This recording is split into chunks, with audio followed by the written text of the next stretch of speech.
அனைவருக்கும் வணக்கம். நான் உங்கள் அஸ்ட்ரோ புவனேஸ்வரி பேசுகிறேன். நீங்கள் எல்லோரும் எப்படி இருக்கீங்க?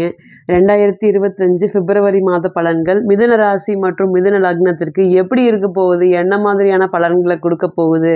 மிதுனம் காலபுருஷனுக்கு 3வது வீடு. எப்போவுமே பார்த்திங்கன்னா அடுத்தவனுக்காக ரொம்பவே வாழக்கூடிய ராசி. ஒருத்தங்களுக்கு ஹெல்ப் பண்ணணும், ஒருத்தங்களுக்கு வேலை வாங்கி கொடுக்கணும், ஒருத்தங்களுக்கு பொருளாதாரத்தில் உதவி செய்யணும் அப்படின்னு கேட்டிங்கன்னா மிதுனம் கண்டிப்பாக நிச்சயமாக இருக்கும். ஏன்னு கேட்டிங்கன்னா இது புதனுடைய ராசி. மிதுனத்துக்கும் கன்னிக்கும் நிறைய டிஃப்ரெண்ட் இருக்குது. மிதுனம் பார்த்திங்கன்னா பொழுதுபோக்கு அதிகமுடைய ராசி. இந்த செலவு அப்படிங்கிறதெல்லாம் யோசிக்கவே மாட்டாங்க. சேமிப்பு அப்படிங்கிறது ஜீரோவாக இருக்கும். எவ்வளோதான் உழைச்சாலுமே இன்றைக்கி பார்த்திங்கன்னா கன்னி அளவுக்கு மிதுனம் பழச்சிருக்கா அப்படின்னு கேட்டிங்கன்னா இல்லை. ஓடி ஓடி உழைச்சாலுமே என்னால் ஒரு பைசா கூட எடுத்து சேமிக்க முடியாத ராசியாக இன்றைக்கி மிதுன ராசி இருக்குது. கவலைப்படாதீங்க. எவ்வளோ கவலைகள் கஷ்டங்கள் இருந்தாலும் புதன் பகவான் நல்ல ஒரு இடத்துக்கு கொண்டு வருவாரா அப்படின்னு கேட்டிங்கன்னா நிச்சயமாக கொண்டு வருவார். இன்றைக்கி உங்களுடைய நிலைமை அனுதினமும் போகிற வரவான்லாம் உங்ககிட்ட பிரச்சனை பண்ணிகிட்டு இருக்கிறான். நீங்கள் உண்டு உன் வேலை உண்டுன்னு இருக்கீங்க. நீங்கள் பக்கத்தில் போனாலுமே ஏதாவது ஒரு ஏளனை பேசுகிறான், இல்லை தள்ளி நின்னாலுமே இவனுக்கு இன்னும் திமிரு அப்படிங்கிற மாதிரியும் பேசுகிறாங்க. எப்படி தான் இவனுக்கிட்ட பழகிறது அப்படிங்கிற அளவுக்கு ஒரு பிரச்சனைகள். ரெண்டாவது, நிறைய வாய்ப்புகள் வாழ்க்கையில் வந்துகிட்டே இருந்தது. அதை எல்லாமே நான் பயன்படுத்தாமல் நானும் எனக்குன்னு ஜாலியாக இருந்துட்டேன். அப்படி ஏதோ எல்லாமே நடக்கும், தன்னை போல நடக்கும், மறுபடியும் இதே மாதிரி ஆப்பர்ச்சுனிட்டிஸ் வரும் அப்படிங்கிற மாதிரி ஜாலியாக இருந்துட்டேன். எனக்குள்ளே பார்த்திங்கன்னா அவ்வளோ மன கஷ்டங்கள் இருந்தாலுமே அந்த வாய்ப்பு எல்லாம் வரும்போதுமே பிரயோஜனப்படுத்தாமல் நான் விட்டுட்டேனே அப்படிங்கிற மனக்கவலைகள் குழப்பங்கள் மிதுனத்துக்கு ரொம்பவே அதிகமாக இருக்குது. இன்றைக்கெல்லாம் வாய்ப்புக்காக ஏங்கி ஓடக்கூடிய காலமாக வந்துருச்சா அப்படின்னு கேட்டிங்கன்னா கண்டிப்பாக வந்துருச்சு. எந்த ஒரு விஷயமே நடக்கவே மாட்டேங்குதுங்க. சுயநலவு மட்டுமே அதிகமாக இருக்கக்கூடிய ராசியில் அது ஒரு விஷயத்தை நான் செஞ்சு முடிக்கிறேன் அப்படின்னா அந்த செஞ்சு முடிக்கிற வரையுமே அது நிரந்தரமே இல்லை அப்படிங்கிற அளவுக்கு போயிட்டுருக்கு மிதுனத்தை. அக்கம் பக்கத்தில் இருக்கிறவங்கெல்லாம் என்ன பேசிகிட்டு இருக்காங்க அவங்கள அப்படின்னு கேட்டிங்கன்னா இவனுக்கு என்ன பணம் நல்லா வருது, அங்கிருந்து வருது, இங்கிருந்து வருது, அவன் இப்படி சம்பாதிக்கிறான் அப்படி சம்பாதிக்கிறான்னு பேசுகிறாங்க. ஆனால் உண்மை நிலவரம் மிதுனத்துக்கு மட்டும்தான் தெரியும். அந்த அளவுக்கு பண பிரச்சனையில் சிக்கி தவிக்கிற மாதிரி ஒரு சூழ்நிலைகள் எங்கே போனாலுமே ஒரு கம்பீரமாக நடந்துட்டு இருந்த நீங்கள் இன்றைக்கி ஏனோ தானோ நடக்கிற அளவுக்கு. இதுக்கு எல்லாத்துக்குமே காரணம் இந்த பணத்தை சேமிக்காத சூழ்நிலைகள் தான் அப்படின்னு இன்றைக்கி தான் உணர்ந்திருக்கீங்களா அப்படின்னு கேட்டிங்கன்னா கண்டிப்பாக உணர்ந்திருக்கீங்க. ஏன் அப்படின்னு கேட்டிங்கன்னா இத்தனை நாளாக பாருங்கள், ராசிநாதனான செவ்வாய் பகவான், ராசிக்கு 6ஆம் அதிபதியான செவ்வாய் பகவான் ராசியிலையும் மாறி உட்கார்ந்துருக்காரு. ராசிக்கு 2ஆம் இடத்துல நீசம் அடைஞ்சு உட்கார்ந்துருக்காரு. ராசிக்கு 12ல் குரு 7ஆம் அதிபதி மற்றும் தொழில் ஸ்தான தொழிலெல்லாம் இருக்குதா அப்படின்னு கேட்டிங்கன்னா கேள்விக்குறி தான். அந்த அளவுக்கு தொழில் சார்ந்த விஷயங்கள் எல்லாமே நடக்கவே மாட்டேங்குதுங்க. அப்படின்னு நிறையா பெருமாள் கிட்ட வழிபாடு பண்ணுறீங்களா மிதுனம் அப்படிங்கிறது? எஸ், நிச்சயமாக பெருமாள் பார்த்துக்குவார் அப்படின்னு பெருமாள் பாதத்தை கெட்டியாக பிடிச்சிருக்கீங்க. அதனால தான் தலைக்கு தலைப்பா ஓட போச்சுன்னா 1000 பிரச்சனைகள் வந்தாலுமே இன்றைக்கி தலை நிமிர்ந்து நடந்துட்டு இருக்கக்கூடிய மிதுன ராசி மற்றும் மிதுன லக்னத்திற்கு எப்படி இருக்க போகுது இந்த பிப்ரவரி மாத பலன்கள், எதை கொடுக்கறதுக்கு உங்களுக்கு கிரகங்கள் எல்லாம் காத்துட்ருக்குறாங்க அப்படிங்கிறத நிச்சயமாக பார்க்கலாம். ராசியிலேயே செவ்வாய் பகவான் ரொம்ப மாதத்துக்கு அப்புறம் நீசம் அடைஞ்ச செவ்வாய் ரொம்ப நாளுக்கு அப்புறம் பார்த்திங்கன்னா மறுபடியும் ராசிக்கு வக்ர பயிற்சி அடைஞ்சு வக்ரத்தில் ராசியில் உட்கார்ந்துருக்காரு. ராசிக்கு 4ல் கேது, ராசிக்கு அஷ்டமத்தில் பாருங்கள் சூரியன் மற்றும் புதன் பகவான் போய் அமர்ந்தது அஷ்டமத்தில் நல்லதா அப்படின்னு கேட்டிங்கன்னா இல்லை. இதுக்கு மேலே ஒரு கஷ்டம் இல்லை அப்படிங்கிற அளவுக்கு ஒரு வந்த வழி தெரியாத கஷ்டத்தை மறைக்கக்கூடிய புதன் பகவான் இன்றைக்கி கஷ்டத்தை கொடுத்துட்ருக்காரு. சூரியன் மற்றும் புதன் அஷ்டமத்தில் இருக்காங்க. ராசிக்கு 9ல் சனீஸ்வர பகவான் மற்றும் சுக்கிரன், ராசிக்கு 10ல் பார்த்திங்கன்னா ராகு பகவான், ராசிக்கு 12ல் குரு பகவான். 15 2ஆம் தேதிக்கு மேலே 2வது மாதத்துக்கு மேலே சூரிய பகவானும் புதன் பகவானும் ராசிக்கு 9ஆம் இடமான பாக்கியஸ்தானத்துக்கு பயிற்சி அடைய போகிறார். அப்பாடா அப்படின்னு நிம்மதி பெருமூச்சு விடுற அளவுக்கு இருக்குமா அப்படின்னு கேட்டிங்கன்னா இருக்கும். எப்பொழுதுமே ராசிநாதன் அஷ்டம பாவகத்துக்கு செல்லக்கூடாது. அப்படி சென்றால் நம்ம நிறைய பிரச்சனைகளை வில்லன்களை எல்லாம் சந்திக்க வேண்டிய சூழ்நிலைகள், நம்ம என்ன வேலை செய்கிறோம் அப்படிங்கிறத மறந்து போய் அடுத்தவன் பின்னாடியே ஓடிட்டு இருக்கக்கூடிய ஒரு காலத்தை ஏற்படுத்தி கொடுப்பாரு. அப்போ இத்தனை நாளாக உங்களுக்கு அதுதான் இருந்திருக்கா அப்படின்னு கேட்டிங்கன்னா நிச்சயமாக இருந்திருக்கு. எந்த ஒரு விஷயத்தையுமே செஞ்சு முடிக்கிறதுக்கு முன்னாடி யதார்த்தமாக சொல்கிறது, அதனால் ஸ்டார்டிங் ஸ்டேஜ்லேயே ஸ்டாப் ஆகிறது. இந்த மாதிரி தான் நிறையா பலன்கள் நடந்துட்டுருக்கு. இனி எப்படி இருக்க போகுது இந்த பிப்ரவரி மாத பலன்கள் எப்படி இருக்க போகுது? முதல் தர யோகம் அப்படிங்கிறது திருமண வாழ்க்கைங்க. திருமண வாழ்க்கைங்கிறது ஏனோ தானோன்னு ஆயிடுச்சு மிதுனத்துக்கு. எந்த ஒரு சூழ்நிலையிலுமே வந்து காம்ப்ரமைஸ் அப்படிங்கிறது ஆகவே மாட்டேங்குதுங்க. கணவனா இருக்கட்டும், மனைவியா இருக்கட்டும் தொடர்ந்து சண்டை சச்சரவுகள் இருந்துட்டே இருக்கு. அந்த சண்டை சச்சரவுகளுக்கு எங்களுக்கும் மத்தவங்களுக்கும் கூட அவ்வளோக்கா இல்ல. 3வது நபருடைய தலையீட்டுனால எங்களோட குடும்ப வாழ்க்கை எப்பவுமே மிதுனத்த பொறுத்தவரை தன்னுடைய பிரச்சனைகள தான் தான் பார்த்துக்கும். அடுத்தவங்களுக்கு கேட்கக்கூடாது.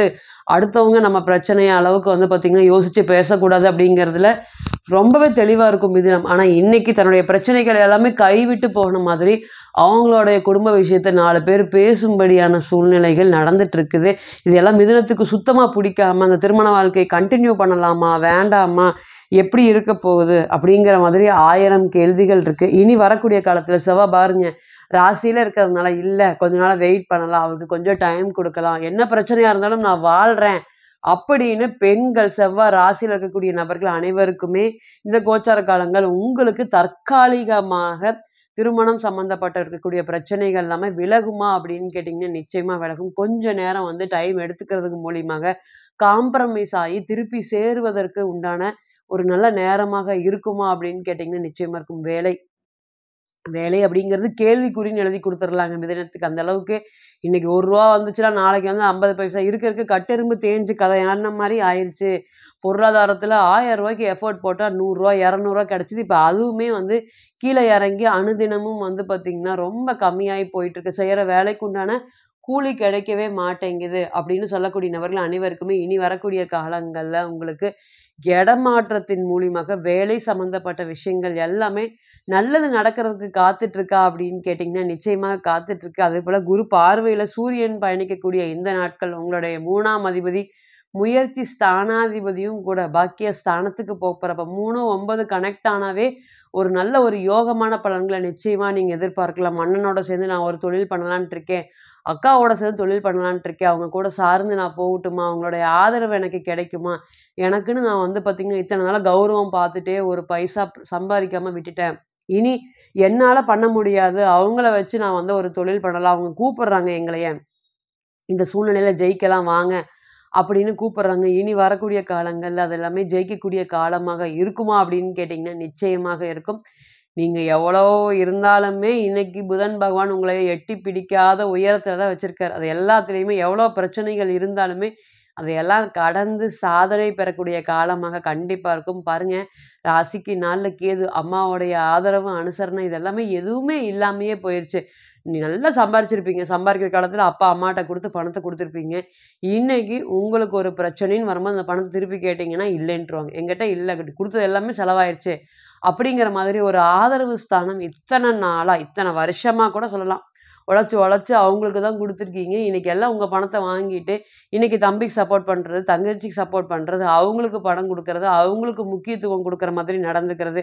இந்த மாதிரி தான் மிதுனத்துக்கு போயிட்டுருக்கு. இனி வரக்கூடிய காலங்கள்ல இதெல்லாமே ஒரு மாறுபட்டு பொருளாதாரத்துல அம்மாவோடைய எதிர்பார்ப்புகள் எல்லாமே உங்களுக்கு நிறைவேறுமா அப்படின்னு கேட்டீங்கன்னா, நிச்சயமா நிறைவேறும். இந்த அப்பாக்கு தெரியாம நான் வச்சிருக்கேன். நீ வச்சுக்கோ அப்படின்னு அம்மா சார்ந்த ஆதரவும், பொருளாதார ஏற்றமும், இல்ல அம்மாக்கு ஒரு சொத்து இருக்கு. அந்த சொத்து வித்து பணம் வரப்போகுது. அம்மா வந்து பார்த்தீங்கன்னா, இத்தன நாளா எல்லாருக்கும் குடுக்கணும்னு சொல்லிட்டு இருந்தாங்க. ஆனா நான் தான் அவங்கள காப்பாத்திக்கிட்டு இருந்தேன். இனி வரக்கூடிய காலங்கள்ல எனக்கு அம்மாவோடைய சொத்து அத வித்து எனக்கு கொஞ்சம் அதிகமாக பணம் கிடைக்குமா? நான் தான் அவங்கள பார்த்துக்கிறேன் அப்படின்னு சொத்து சம்மந்தப்பட்ட இருக்கக்கூடிய பிரச்சனைகள் அனைத்துக்குமே இந்த கோச்சார காலங்கள் உங்களுக்கு ஒரு தீர்வை குடுக்கக்கூடிய காலமாக இருக்கும்.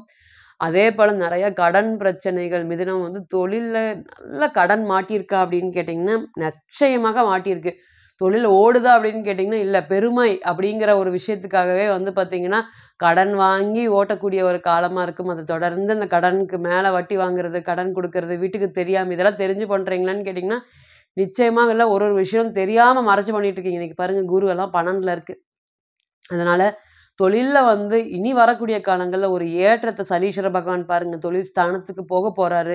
தொழில்ல ஒரு ஏற்றத்தையும், ஒரு பேரும் புகழையும் நிச்சயமாக இனி வரக்கூடிய காலங்கள்ல மிதுன ராசி மற்றும் மிதுன லக்னத்திற்கு ஒரு நல்லது குடுக்கக்கூடிய காலமாக இருக்குமா அப்படின்னு கேட்டீங்கன்னா, தொழில் மூலமாக அபரிவிதமான வளர்ச்சிகளை ஏற்படுத்தி குடுக்கக்கூடிய காலமாக இந்த 2025 பிப்ரவரி மாதம் எந்த ஒரு பலனுமே உங்களுக்கு நெகட்டிவா இல்லாதனால, அடுத்தடுத்து ஜெயிக்கக்கூடிய வாய்ப்பு, அடுத்த ஸ்டேஜுக்கு போகக்கூடிய வாய்ப்புகள் நிச்சயமாக உங்களுக்கு கிடைக்கிறதுக்கு காத்துட்டு இருக்கா அப்படின்னு கேட்டீங்கன்னா, எஸ் காத்துட்டு இருக்கு. இப்ப நீங்க கேட்டுட்டு இருந்த அனைத்துமே கோச்சார பலன்கள் தான்.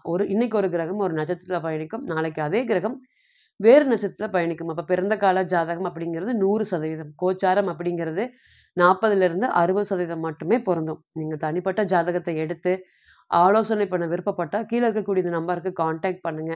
நான் வணங்கக்கூடிய நரசிம்மர் உங்க எல்லோருக்குமே நல்ல வளமான வாழ்க்கையை ஏற்படுத்தி தர நான் நிச்சயமா பிரார்த்தனை பண்ணிக்கிறேன். மீண்டும் ஒரு பதிவில் உங்களெல்லாம் சந்திக்கும் வரை உங்களிடமிருந்து விடை பெறுவது உங்கள் அஸ்ட்ரோ புவனேஸ்வரி. நன்றி, வணக்கம்.